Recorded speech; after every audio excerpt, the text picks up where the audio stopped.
করিম বাদশাহ বাংলাদেশ জাতীয়তাবাদী দল বিএনপি ধানের শীষ প্রতীক নিয়ে সর্বোচ্চ ভোট পেয়েছেন। কাজেই আমি মোহাম্মদ ফজলুল করিম, রিটার্নিং অফিসার ও সিনিয়র জেলা নির্বাচন অফিসার রেজাউল করিম বাদশাহকে 41-6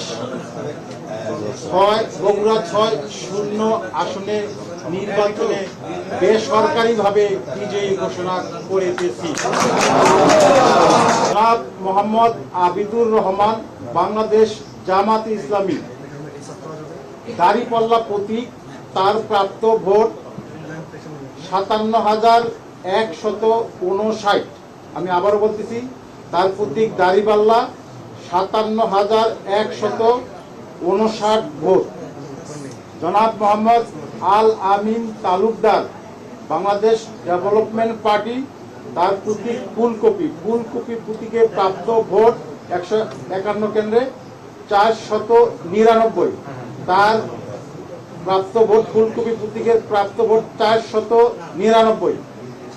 জনাব মোহাম্মদ রেজাউল করিম বাদশাহ বাংলাদেশ জাতীয়তাবাদী দল বিএনপি ধানের শীষ প্রতীকে প্রাপ্ত ভোট 1,33,931। 1,33,931। আমি আবারও বলতেছি, জনাব মোহাম্মদ রেজাউল করিম বাংলাদেশ জাতীয়তাবাদী দল বিএনপি ধানের শীষ প্রতীক নিয়ে উনি ভোট, তার প্রাপ্ত ভোট 1,33,931। 3 জন প্রার্থীর মধ্যে সর্বোচ্চ ভোট পেয়েছেন জনাব মোহাম্মদ রেজাউল করিম বাদশাহ বাংলাদেশ জাতীয়তাবাদী দল বিএনপি ধানের শীষ প্রতীক, তার প্রাপ্ত ভোট 1,33,931। তার নিকটতম প্রতিদ্বন্দ্বী জনাব মোহাম্মদ আবিদুর রহমান বাংলাদেশ জামাত ইসলামী দাঁড়িপাল্লা প্রতীক, তার প্রাপ্ত ভোট 57,159 ভোট। 57,159 ভোট।